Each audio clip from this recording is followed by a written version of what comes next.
Greetings, all you Janets and Donkey Ginger. We got Laskers. We got Week 10, Week 11 football. Let's talk about Floyd Laskers. Where would you like to start? I'm not even sure where I want to start. Probably week 10, but I'm not even sure about that one. Gingy, where I do you think want we to should start? Gingy, last year said Week 10. We'll start on Browns Patriots. Woo-wee, was that a slacking? Give us a little insight. Yo, what up, Jackson Jennings, Ginger in the house. Insight into that shellacking the Browns being Browns are, and Patriots. Mac Jones looking like a formidable leader. He would look so good in black and gold. That's all I'm going to say. Laskers. Do the Browns actually miss OBJ? Beckham just cursed both his new and his old team. Is what happened. Wow. In the same week. Yeah, something's going on with the Rams. I don't. All sorts of. What do you even have to say? Also, I have to say, Cam Newton going back to Carolina, first touchdown, first game win. Hey, maybe it was meant to be. Who knows? Any other fun things you guys saw this week in the NFL before we get to the fun last week? Well, I mean, I'm back, baby. That was definitely fun. I agree with the Cam Newton statement. Titans grinding out another tough win against another tough opponent. They're looking scary. Yeah, let's hope that Derrick Henry doesn't come back this year. How about the Washington football team beating the Buccaneers too? Yeah, I missed my 3-team parlay because of that game. Thanks a lot, Washington. Yeah, what happened That's there? neither here nor there. Apparently, Tom Brady without Antonio Brown, not good juju. Oh, no. I know, bad news for them because AB's out again this week. Bad news in paradise. Whatever Who will do they they play do? this week? That's the real question. That's a good question. I believe it's the Monday night game, and I sure as It heck is the do Giants. not oh. Well, they should be able to bounce back on that one. Let's go. I don't All know right. though, Gingy. I don't know. It was now the Washington football team is 3-6, so I don't know. What, you thinking Danny Dimes going to drop one on Tom Brady down there? It could be. Holy God, smokes, I don't know so. about that. That would Let's make hope me for laugh. Is it the end of Tom Brady finally? I highly doubt it, but you Yeah, never I know, doubt that right? too. People Yeah, have been no. saying it for over a decade. At one point, it has to happen, right? Unless we find out he is literally the Terminator. Do not put James Conner on his football team. Bad things will happen. So, do you guys want to get into the best part of Week 10? Should we do that now? The best part. The What part's that? best part. That it's over! Okay. Jesus. Especially Okay. if you're an AFC North football fan. If you're the Bengals sitting on the couch, you're like, the hell did we gain in the standings on everyone? I mean, yeah, we're losing to Miami. Cleveland getting shellacked by the Patriots.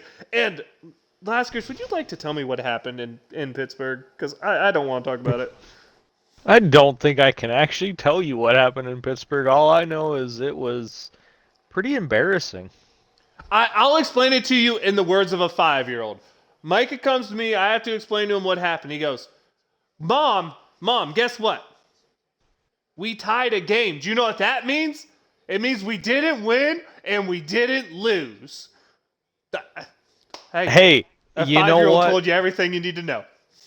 Hey, He's not you wrong. know what though? He actually understands what a tie is, unlike Najee. He didn't think that we could tie. Ouch. I still don't understand it. It's your job. You should know it. But, he's a rookie. He's from Alabama. They don't even know how to lose in Alabama. So he's certainly never thought about a thing called a tie. So let's give him a little bit of a break here. Because he left it out on the field. I think the players left it out on the field. I'm not sure the coaching staff even showed up, to be quite honest with you.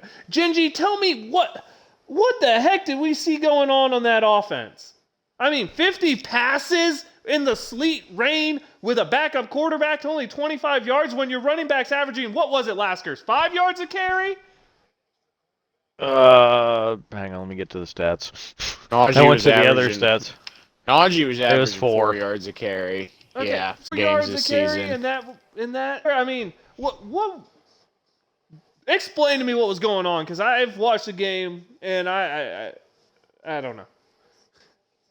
I'm not sure. There was definitely some really poor conditions down there. We got to see the first real signs of fall/winter football. Real rainy, sleety, cold day. Ball was definitely slick, at least on the Steelers' end. That's for sure. I Yeah, have a theory. I'm not sure about that game plan that you alluded to. The 50 times from Mason Rudolph. Overall, the defense only allowed them to put up 16 points on the board, with -3 in turnover differential. However, 200 plus yards on the ground given up at home, that's a tough pill to swallow in Pittsburgh, Donkey. When you only give up 6 yards in the first half, but somehow you let the lead at halftime, that told me a lot. But Laskers, honest question here. You have Mason Rudolph, a backup quarterback who hasn't seen game action since the preseason 2 months ago. He didn't prep for this game because Ben got taken out on Saturday. Is there any circumstance, even if it was 90 degrees and sunshiny with stick 'em on your receiver's hands, that you would game plan to throw the ball 50 times with a backup, unprepped quarterback? No, and I think the real issue was they didn't actually game plan for him. I think that they were like, oh, we're going to throw the ball no matter what with Ben to try to beat the Lions, and we'll just go with it, you know. Might as well just chuck it and pray. But listen, though, boys, listen. If your plan was to go in there and throw 50 times with Ben, you were already off on that as well.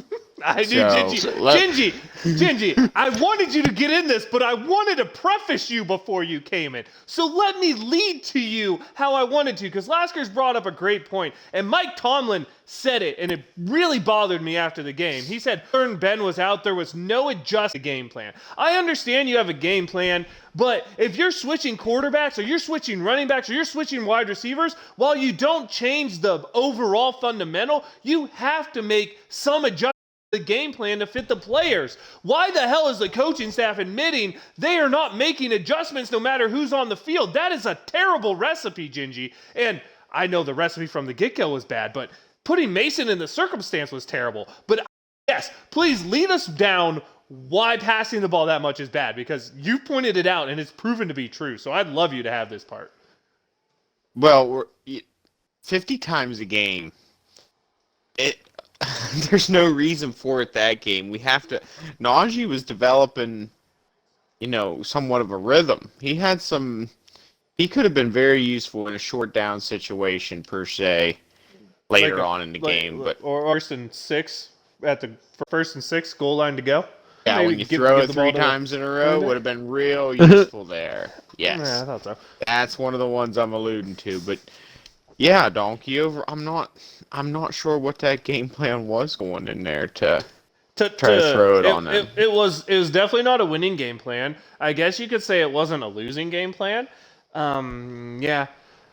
But in terms of the coaching staff, though, Donkey, before you go on, and I'm not entirely certain that I believe a lot of Mike Tomlin in them press conferences.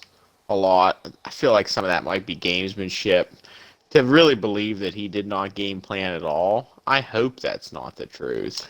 It's not the first time we've heard things like this from Tomlin, though, about losing someone and then being like, no, nothing changes. I, honest to God, think that Mike Tomlin, and this is why I've started to sour on him, is one of those coaches who's like, no, my system is my system, my standard is my standard, I don't care who's playing, we're going to play that way. And if you watch it, it seems to be that way. And I don't know what happened, but does anyone else feel like we just threw back the clocks to last year and we're running fucking Randy Fechner's offense again? Am I the only one who's feeling that way? No, I feel it too.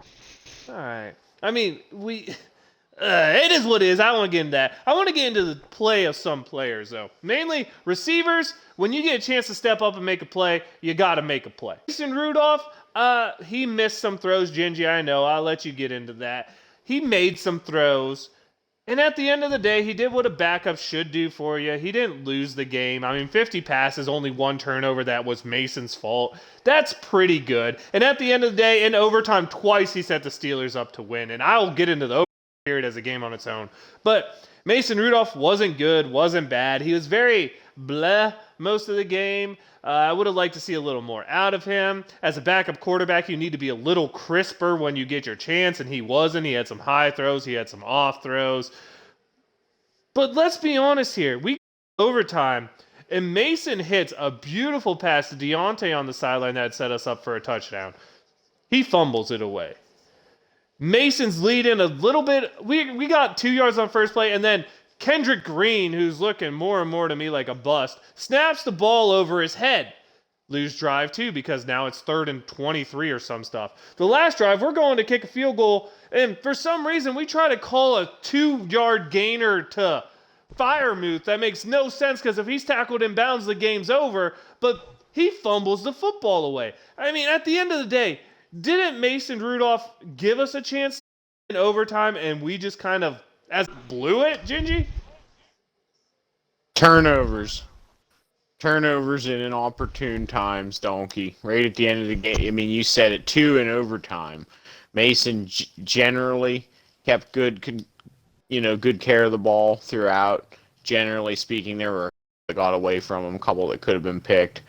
But, yeah, a couple key turnovers by our guys at the end, putting the ball on the ground. Laskers, we're giving the defense a break here, but this is another game where the defense didn't cause a turnover. We're playing a team in Detroit that gets sacked about 4 or 5 times a game, I think is about what their average was. We only get, 2 or 3 sacks on the game with an overtime period, and we're supposed to be this elite pass rushing unit. But more importantly, did you manage to count how many missed tackles we had out there? There is no way I could count how many missed tackles we had, because it was ridiculous. Also, we did have 4 sacks, but... Oh, I got some breaking news. I just got a text, and guess what? I think Minkah just missed another 7 tackles, just during the time of me getting these alerts. Yeah, no, ridiculous how many tackles we missed. I was watching with a buddy, and do the Steelers actually want to tackle anyone? Like, it doesn't appear to be. No, we're allergic to tackles. Defense played okay, I guess, but I mean, you know what? No, I'm not even going to say that. Anytime you gave up 200 yards, I don't care what the scoreboard says. When you give up 200 yards rushing, especially to an 0-8 football team, you played like garbage. And that's what they did. They couldn't tackle. They let Detroit control the clock, and they let 50, 60-yard runs happen because Devin Bush can't stay in his lane. Joe Sherbert can't stay in his lane. Minkah Fitzpatrick couldn't tackle anyone to save his life. Like, the only 2 people I'm going to give a good day to are Terrell Edmonds, because he went down some plays, and at the end of the day, run defense shouldn't be based on the safeties. And James Pierre, because James Pierre also made some plays, and you know what? I just named him because he actually stepped up when no one else wanted to. Cam Sutton drops a huge would-have-been turnover. Devin Bush gets called on a huge holding penalty that takes away Minkah's interception in overtime, which I guess if he doesn't hold, maybe the tight end gets there. But that's neither here nor there. And then you have the defensive line. Yeah, Cam Hayward played pretty good, but at the end of the day, you were part of a unit that gave up 200 yards rushing. Sorry, bro, you're not getting a tip of the cap. Yeah, TJ Watt played pretty good, but at the end of the day, again, a unit that gave up 200 yards. But shout out to TJ, second most sacks in your first 70 games, passing his brother. So good on you on that one. But Gingy, biggest problem with this game is, man, that injury report's bad. Tell me about it. Not looking good going into next week. We're looking at Joe Hayden out, TJ Watt out, that donkey. That Dotson defense to IR. revolves around. Yeah, Dotson out. Minkah out. Your boy Isaiah Loudermilk out. Don't you dare! I hated that one since day one. Listen, I mean it's getting thin. over there. It's getting thin, donkey. Oh, yeah, you ready to see some Taco Charlton? I told you I hated that Ingram trade. I told you. If it comes back to Next bite us, I'm man going to be up. mad. Taco, this is me calling you out, bro. So when you get 4 sacks this weekend, you're welcome. But I'm still calling you out right now because I don't want to see you playing. Yeah, Scott up. Also, Gingy, big question. What does this say about our middle linebacker depth that Bush and Chauvert can play this bad for 3-4 weeks in a row, and you still don't see any Spillane, you don't see any Allen, you don't see any Gilbert III, you don't see Buddy Johnson even get a helmet? What the heck is going on in middle linebacker in black and gold land? Because we're supposed to be great at the linebacker position. And I'll tell you right now, I don't think we're even below average. Ouch. Laskers, I don't know, donkey. Gingy, do we have anything else to say about Week 10, or should we let a tie lie where it is, which is kind of like in don't talk zone? Should we just get on to Week 11? I think we should let it lie. I don't have anything else except that that is so perplexing, that defense that could just, you said middle linebacker giving up big gashes in the run game up the middle, so atypical, and really was the difference in the game. Yes, if we don't let Detroit run the ball down our throat, that's a huge difference in the game. Also, special teams making some very unspecial plays. Although, I have to say, thank God someone taught Presley Harvin how to tackle, because he might have had the game-saving play, to be honest with you. That tackle he made on that punt return, that I think he ball like 60 yards and then our cover. We're not going to touch the returner. Thank God Presley Harvin swung him down at the end. I had to give a shout-out on that. That's on my notes. And before we move on, I wanted to make sure we had that. So Week 11, we'll get into Steelers Chargers that you're seeing here right after the Ben Roethlisberger pick 6. But first, we got some games to talk about. Cleveland versus Detroit. Do you guys see this being Detroit's first win or Cleveland getting back to winning football? Gingy, I'll let you go first. I'll take it. Yep, we got Cleveland getting back to winning football. I'd say they're the team less likely to lose. And I'll stand by that. I'd say Cleveland by 3.5. They'll win by more than a field goal. But Ooh, we're going gambling lines this week. I like it. All right, Laskers. I was gonna give Cleveland 5. To match that 5-5 record. I think they can. I think they should win that game. I do think that they. They should play them better than we did. The one thing I have noticed about this Cleveland team is like the mid-2000s Steelers teams. When everyone starts talking shite on them, they show up. I think it's Cleveland by 21. Maybe we should talk really good about Cleveland. Yes! Well, unfortunately, we're not big enough media for Baker to be tuning into us. But I feel like Baker is like that generation's Roethlisberger, except he doesn't have the wins. The quarterback who you don't talk about because he's not the prettiest, doesn't have the best stats. But at the end of the day, when you talk bad on him, he wins football games. And it's been that way for Baker for a couple of years now. But we got a fun one, I think. Ravens-Bears. Bears starting to play a little better. Bears starting to get a little healthier. Do they have a chance against a ball that's been struggling? I mean, they did Miami. Fake football, but they did lose to Miami. Laskers. Yeah, I think they're... Ooh, Gingy, get it. Laskers, no, all right, we're going for it. I think that the Ravens, they're going through a little bit of slump right now. I think they're going to struggle in this game, and I'm going out on a limb and calling for the Bears. Ooh, Bears, I like it. Helps the Steelers, that one for sure. Yeah. I think Fields is going to put up some big numbers against the Ravens, too, as well. I'm not going to go as much as your Browns, but maybe 14. You got the Bears by 14. Yep. Wow. This is my chance to make up some ground because I suck at picking, but I think the Ravens win on the foot of Justin Tucker and another one of those games where you're like, how the hell did they win? Like the Minnesota game or the Detroit game, and you're just like, What? I think it's going to be one of those. I agree with you. I think Chicago outplays Baltimore, but at the end of the day, I think Baltimore wins the game by 3.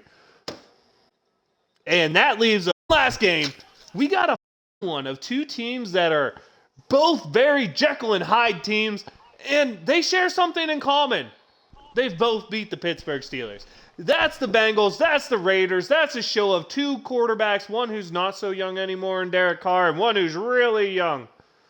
But who'd you see coming out on top of this one? Is it based on offenses, based on defenses, based on the fact that the Ravens are cut like all their first-round picks because they're making dumb choices? What are we seeing here? I'm thinking it's You going wanna to go be. I'm thinking it's going to be the Bengals coming through on this one. I think they're going to. I mean, we've seen sparks from them. You're right, Jekyll and Hyde, and I think the Bengals have enough to overtake the Raiders this week. I'm going to go opposite. I think the Raiders might actually be able to figure it out and should actually be able to beat the Bengals. Did either of you get to see the Raiders game to see Deshaun Jackson catch a football? And I'm still not sure how he fumbled it, but fumbled it away after the big play. It made me laugh. And then I was like, oh, wait, I shouldn't because this is Kansas City getting on a roll and not the AFC. But it was a play. Since we're talking Raiders, Yeah, that's I thought bad it for needed brought everybody. up. I feel the Bengals win this one by 10. I think Cincy's a team that doesn't get exploited by the Raiders. What Cincy does bad on defense, Oakland's really not meant to take advantage of. So, oh my gosh. Sorry, everyone who's in Oakland and still wishes they were there. The Vegas Raiders, that is. Lose to the Bengals by 10. That's our AFC North breakdown, recap, fun stuff. That leaves us one game. It's the one you see going on here. It's Steelers. It's Chargers. It's a young gun, Justin Herbert, getting ready to go. It's Ben Roethlisberger starting for the Steelers, coming right off this with no prep time. It's Bosa back in the game for the Chargers. I am getting all sorts of confused here. Someone take away and break down what we're going to see in Pittsburgh, LAC. Please, Gingy, go. Come on, here we go, Steelers. It's going to be a big matchup. Prime time. I've been waiting all day for not Chris Collinsworth. I've been waiting all day for Sunday night. And biggest crush is Carrie Underwood, and it is hilarious when she comes on the TV. Yeah, we're looking at 2 teams sitting right around the 500 mark. Going to be important one at the end of the day for the AFC, I think, when it comes in terms of shaking this all out in the end. I like what you're saying there, and I feel you on that. I was about to say this will be a huge one when it comes down to tiebreakers, and we already lost a big tiebreaker game, but at the end of the day, we have a tie, so tiebreakers don't matter anymore. Laskers, when we're on offense, what are you looking for? I'm looking for us to run the ball more, and also I'm going to go back and say that I think the Raiders are going to win by 3 since I didn't say the score. But, yeah, I think we got to run a bit to potentially win this game. That's fair, that's fair. Gingy, offensive side of the ball, what are you looking for the Steelers to do? Steelers got to get back to running the football. Ben Roethlisberger, legend, but still stuck in a position where he's only preparing without that many reps this week. I'd like to see them lean a little bit on Najee, maybe, lean on that run game. Like to see him take care of the ball, not do anything fancy. Got to cut down on the turnover differential. I would say I'd love to see the Steelers run the ball, but honestly, I'm afraid of what's going to happen with this offensive line. I mean, we've seen Dan Moore struggle. We've seen Kendrick Green struggle. We've seen Trey Turner, solid lineman, but at the end of the day, he's barely playing average football. Chuck Okorafor is terrible. What I'm hoping for is Chucks moves to left tackle. We finally see your boy Zach Banner in a dang football game. I mean, this dude got paid some decent money. I think he's our highest paid lineman. How about we play him? He's been off IR for 4 weeks. If he wasn't ready, why the heck do we bring him back? I'd love to see Banner get in there. I'd like to see Joe Haig start in front of instead of Dawson, since Dawson's on IR.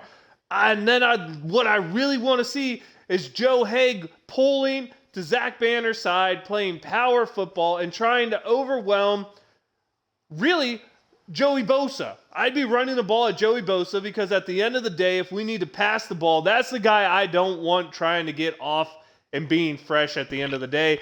Because what I feel is the Steelers need to win this game ugly, muck it up. I'm feeling the tight ends need to get involved. I'm feeling my X Factor, I'm going to go first this week, is going to be Gingy's least favorite Pittsburgh Steeler, and that's Eric Ebron. I think he needs to make a couple big clutch catches in the 2 tight end sets, and I think that could be the difference for the Steelers going into this game.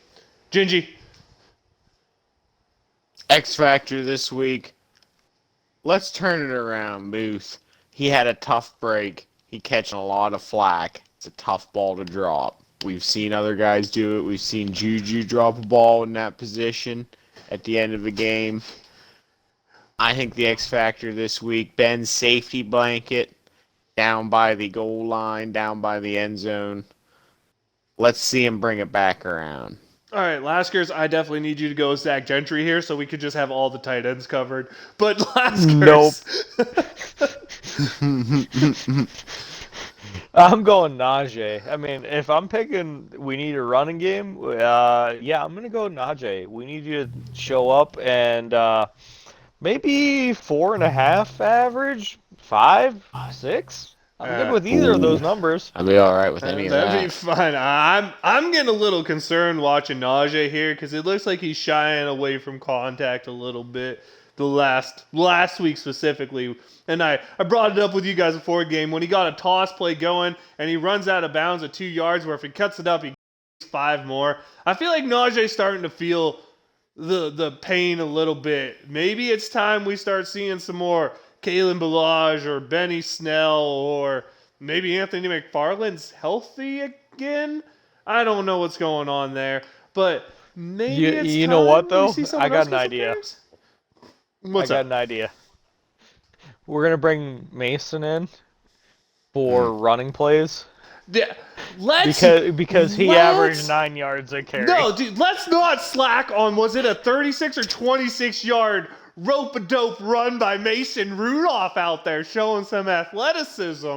And then, how about him just lowering the shoulder on his 7-yard run? My first thought was, oh God, please not Dewey Haskins.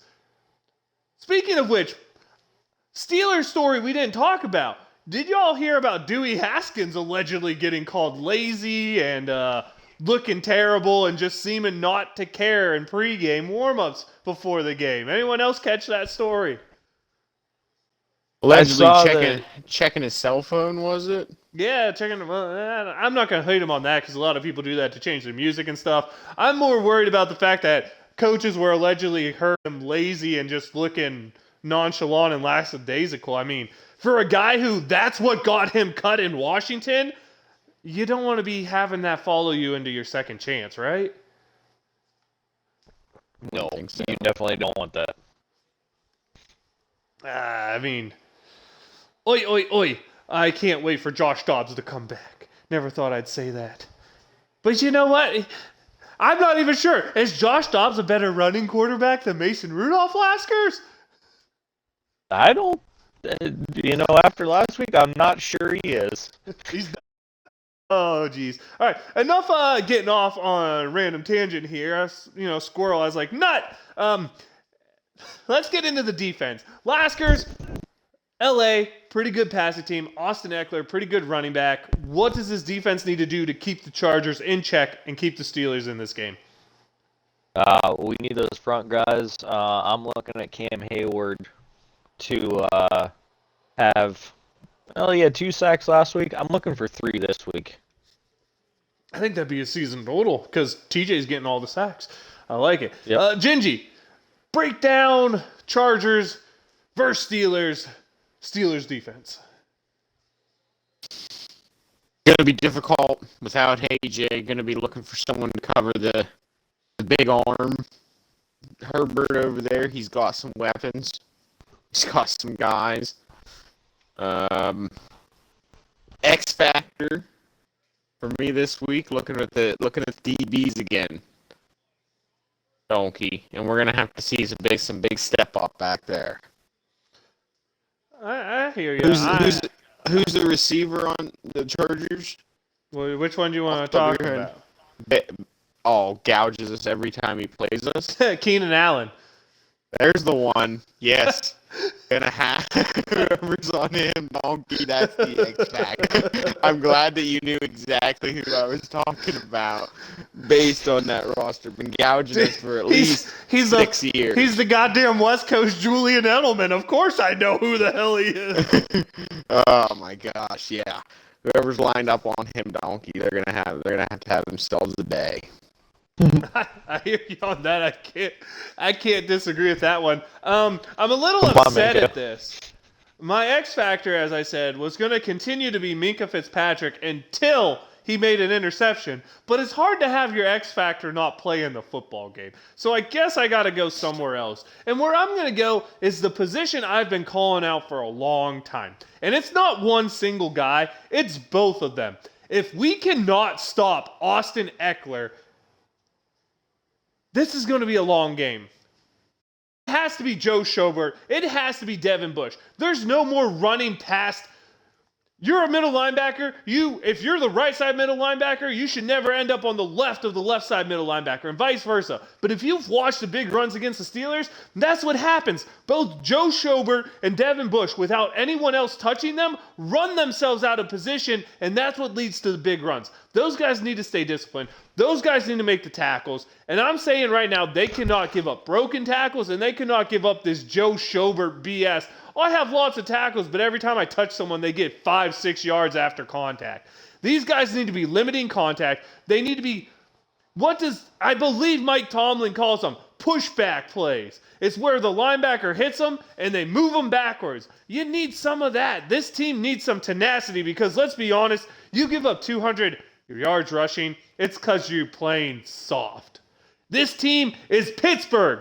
Gingy, are the Steelers allowed to be soft? Are we allowed to be the Jacksonville Jaguars? They better not. Not on my watch, Donkey. Laskers, can you remember a worst half season of Steelers linebackers, middle linebacker play? No, I definitely cannot. I mean, especially since how good we've been over the last 15, 20 years. I mean, like the last time I might remember two guys struggling, I think Clark Higgins was playing beside Larry Foote, and that's because of injuries. I mean, you're talking teams with Levon Kirkland, Lawrence Timmons, James Ferrier, Ryan Shazier, hell, even Vince Williams, Kendrell Bell before he got hurt. You're talking these downhill, hit you, tackle you, push you back linebackers. Gingy, is there one of those on this roster?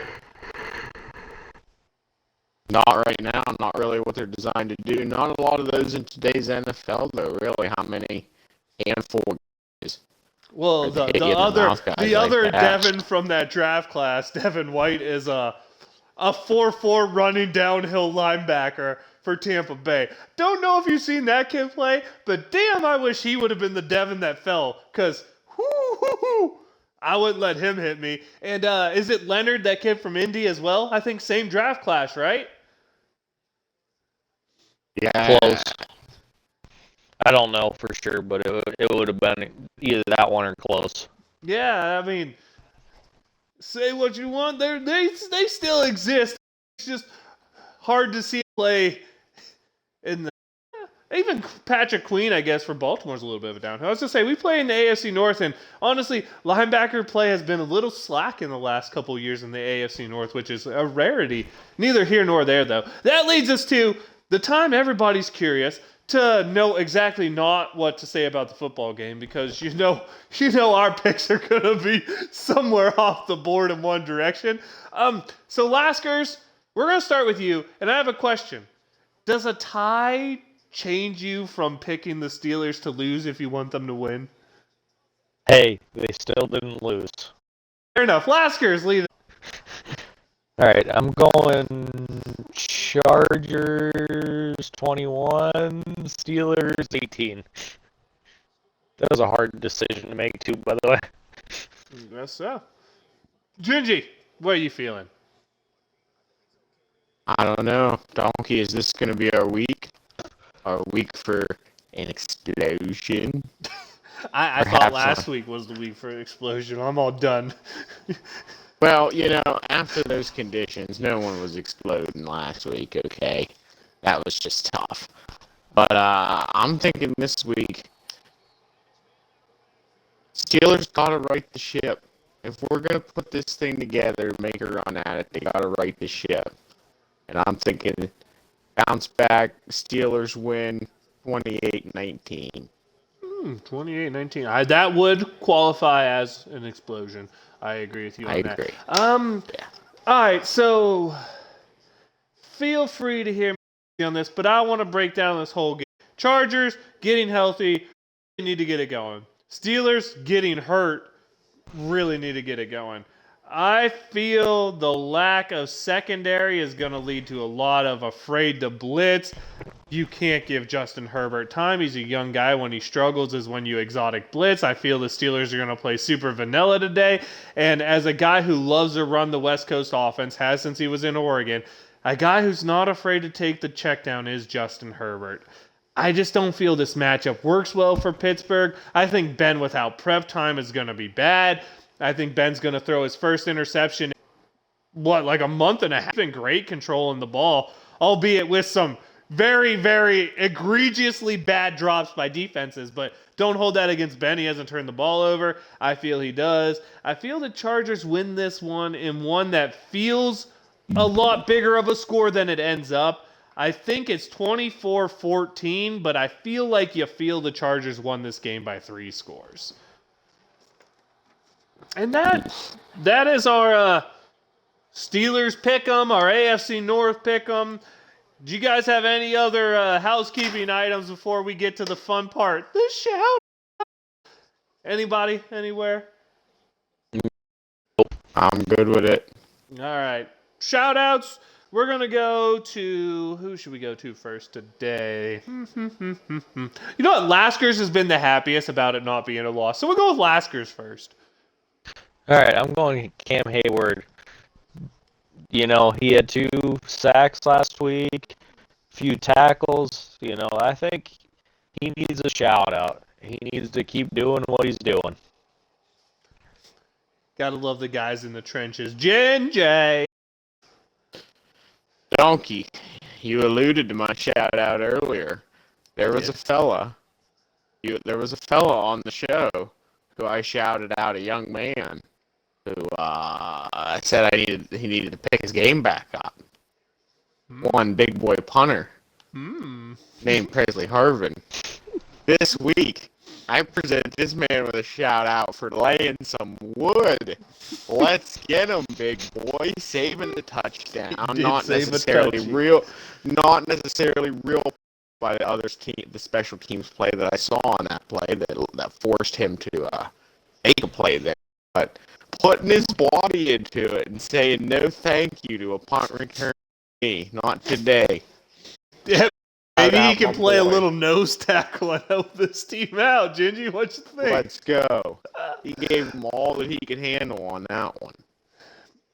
All right, so I got to go shout-outs. What should I go shout-outs on this week? I'm a sucker for records. So let's go single-season Pitt passing record, Kenny Pickett. Good job. Shout-out to you. TJ Watt, second most sacks in your first 70 games in NFL history. Shout-out to you. And today, the Pitt Panthers, for the second time in the last 4 years, clinched the ACC Coastal Division in football. Shout-out to that whole Pitt team. Jordan Addison had 200 yards. 4 touchdowns today. I was watching the game a little bit, and I was like, Jesus, at least one team who plays in Heinz Field knows how to air it out. And, boy, all I got to say is, while I don't want it to happen, because if he doesn't succeed, I'll feel so bad, I would love to see Kenny Pickett in black and gold. So, my shout-out has to go to Pitt, mostly Kenny Pickett, and TJ Watt, because, hey, they all did good shit this week, and I'm appeased by it, even if the Steeler result wasn't what I was hoping for.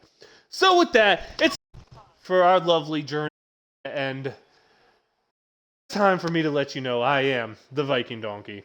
on Xbox. The Viking_donkey. Well, no, just Viking_donkey on Twitch, Twitter. You catch us at your daily dose of donkey with Ginger on YouTube. Leave us a comment, send me an email, send me a tweet, let us know what's up. Let us know if you want to talk about anything else, because I will text the guys and I will tell them they have more homework.